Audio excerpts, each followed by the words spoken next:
Student discount के कुछ question हैं जो कि आपके कंपटीशन एग्ज़ाम के लिए बहुत इम्पॉर्टेंट हैं। तो देख लेते हैं, इस टाइप का क्वेश्चन अक्सर पूछ लिए जाते हैं एग्ज़ाम में।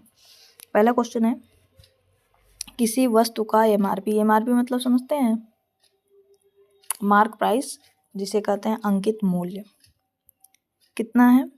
400 रुपये है। विक्रय मूल्य 300 है, तो डिस्काउंट परसेंट क्या होगा? ये पूछ रहा है डिस्काउंट परसेंट क्या होगा। तो क्या करना है हमको, पहले तो देखेंगे डिस्काउंट दिया कितना है। तो एमआरपी अगर 400 है, ठीक है, डिस्काउंट कैसे निकालेंगे कि एमआरपी माइनस सेलिंग प्राइस, ठीक है, एमआरपी माइनस सेलिंग प्राइस मतलब एसपी। तो यही जो होता है ना, विक्रय मूल्य को एसपी कहते हैं। तो 400 एमआरपी है, ठीक है, 400 एमआरपी माइनस 300 बराबर कितना हुआ? 100 रुपया आपका डिस्काउंट निकल के आया है। ये क्या निकल के आया? डिस्काउंट। अब किसी चीज़ का परसेंट बनाने के लिए हम क्या करते हैं बताइए? जो निकल के आया उसको ऊपर कर देंगे और कितना इसका मूल्य है, हमेशा डिस्काउंट एमआरपी पे निकाला जाता है। तो एमआरपी 400 है, काटो ज़रा इसको, और परसेंटेज निकालने के लिए 100 से गुणा किया जाता है, 0 से 0 गया, 0 से ये 0 गया, ठीक है। 4 1 4 4 25 में 100, लगभग ये 25% डिस्काउंट निकल के आ रहा है आपको, ठीक है। नेक्स्ट क्वेश्चन चलिए नेक्स्ट क्वेश्चन है, किसी रेडियो पर 15% छूट के बाद विक्रय मूल्य 340 हो जाता है, ठीक है। तो वस्तु का अंकित मूल्य क्या होगा? छूट कितना दिया? मान लो हम अंकित मूल्य एमआरपी मान लो 100 रुपया है, ऐसा मान लो, हमको मालूम नहीं कि रुपया है, बस ऐसा मानना है, मान लिए हैं। अब 100 में से ये बोल रहा है कि 15% डिस्काउंट दिया है, 15% घटा दो, मतलब 15 घटा दो तो कितना आएगा?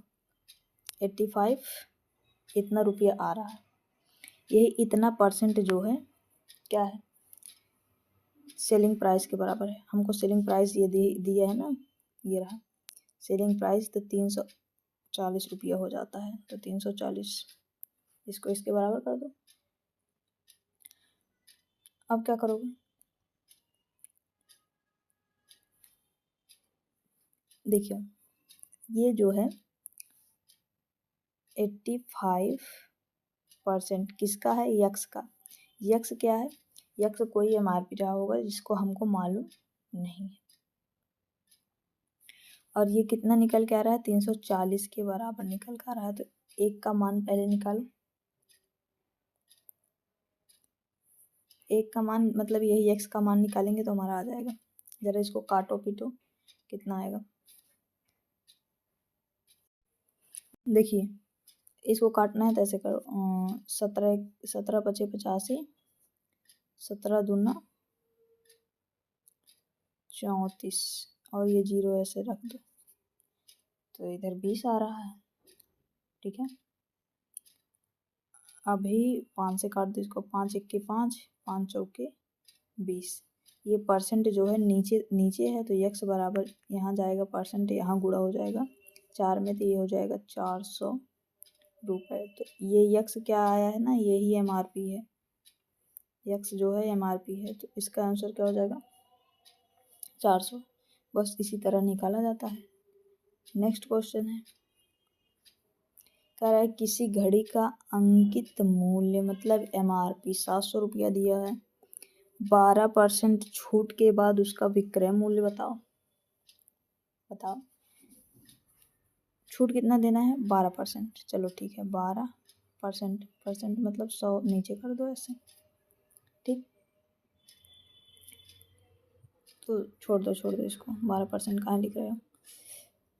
सीधे से बोल रहा है अंकित मूल्य 700 रुपया है और 12% छूट दिया। अगर 12% छूट दिया, मान लो 100 रुपया है, 100% पूरा होता है इसमें 12% छूट दी है तो बेचा कितने में, घटाएंगे तो 88% में बेचा है।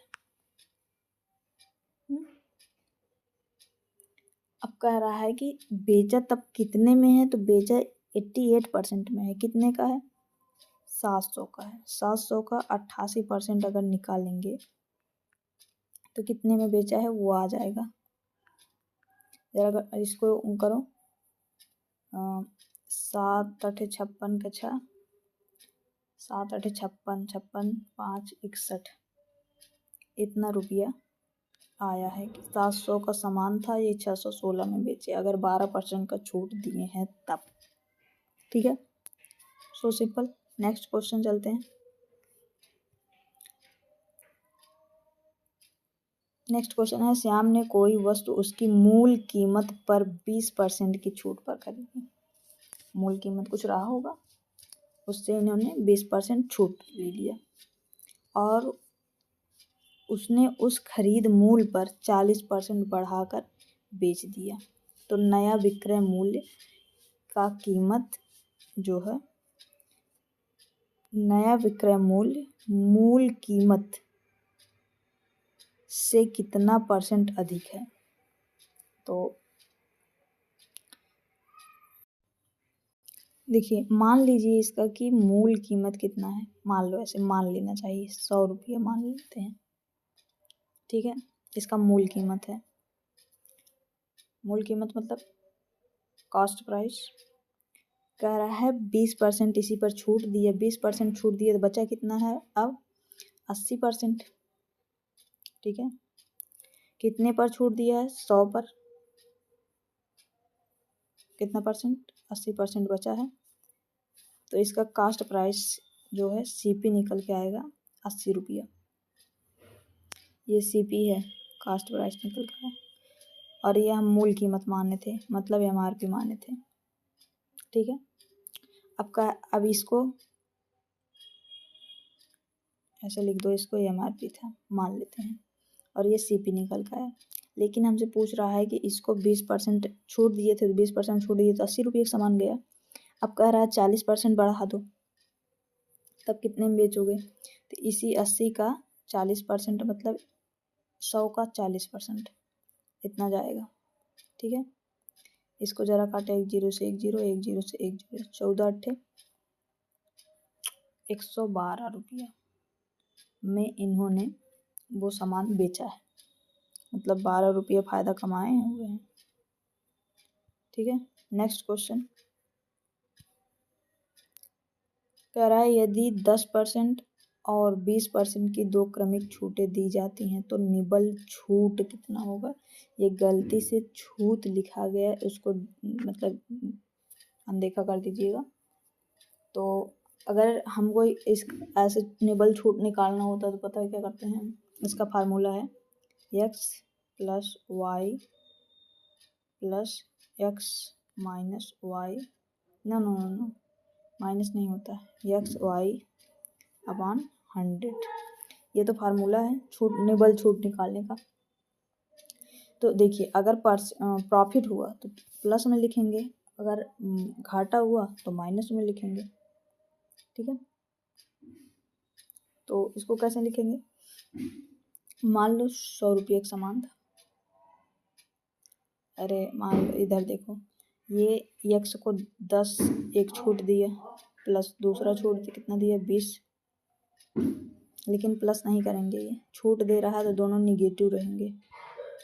ठीक है, क्योंकि हमको घाटा हो रहा है, छूट दे रहे हैं तो हमको घाटा हो रहा है ना। उसके बाद ये माइनस माइनस प्लस हो जाएगा, माइनस माइनस गुण हो जाएगा तो ये प्लस हो जाएगा।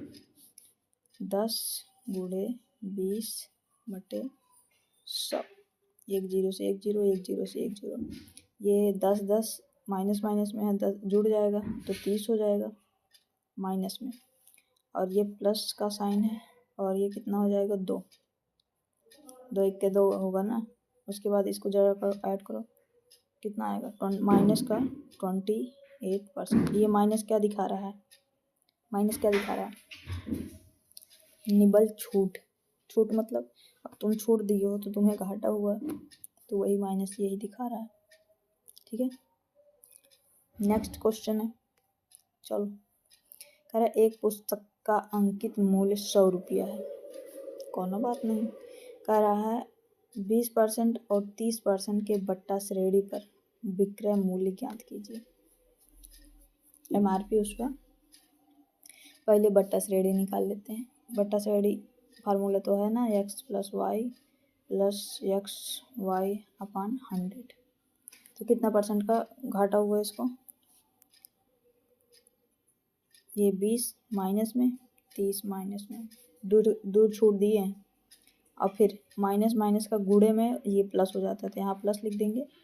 यहाँ 20 30 बटे 100, 1 0 से 1 0 1 0 से 1 0, ये कितना हो जाएगा 50 लगभग में, ठीक है, माइनस में आएगा और ये प्लस रहेगा।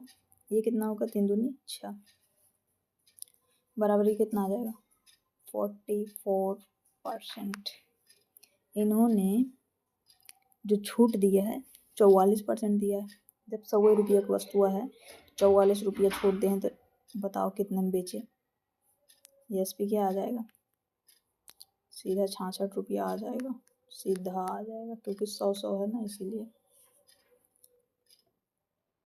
भाई साहब 66 रुपया नहीं आएगा, ये जो है ना 56 रुपया आएगा, क्योंकि जोड़ेंगे तो अगर आएगा तो हमारा 100 होना चाहिए ना। 56 रुपये इतने में इन्होंने उस वस्तु को बेचा है। नेक्स्ट क्वेश्चन चलते हैं। देखिए क्वेश्चन क्या कह रहा है कि 1000 रुपये पर 20% छूट, और फिर कह रहा है 10% दो छूट दिए गए हैं, इसमें और इसमें। कह रहा है कि दो क्रमिक छूटों में अंतर कितना होगा। कह रहा है 10% के अगर दो छूट दिए जाएं तो तभी तो 10 जोड़ोगे तो 20 होगा, और एक तो खड़े 20% छूट दे दिया है, तो बोलो अंतर क्या होगा। कुछ अंतर निकल के आएगा या जीरो या अंतर हो जाएगा। तो इसके लिए हम लोग देखते हैं। देखिए ये भी तो 20% दे ही दिया, उसको कोई दिक्कत नहीं है। 10% का अगर निकालना हो तो हम इस फार्मूले से निकालेंगे, x + y + xy अपान 100। देखेंगे नेट परसेंट कितना आ रहा है छूट का, तो 10 ये, लेकिन माइनस में ये भी 10, क्योंकि छूट है ना इसीलिए। फिर ये माइनस माइनस गुणा होगा तो प्लस हो जाएगा, ठीक है। नहीं समझ में आ रहा है, -10 लिखेंगे, फिर यहाँ गुणा करेंगे -10, ठीक है। अब बटे ऐसे 100 कर देंगे। ज़रा इसको निकालो, ये -20 हो जाएगा, ये प्लस है तो प्लस लिखेंगे, ये माइनस माइनस का गुणा हो जाएगा तो ये भी प्लस हो जाएगा। 1 0 से 1 0 मर गया, 1 0 से 1 0 मर गया, बचा कितना 1। नेबल छूट कितना आ रहा है, ये 19% आ रहा है। ये जो 10 का दो छूट दिया है, इसका मतलब कि ये 20% नहीं दिया है, 19% का छूट दिया है। और ये 20% जो खड़े छूट दिया है, इसका मतलब कि वो 20% खड़ा छूट दिया है, ठीक है।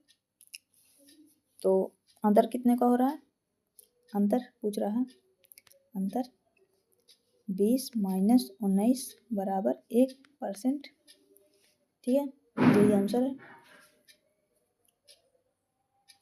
ठीक।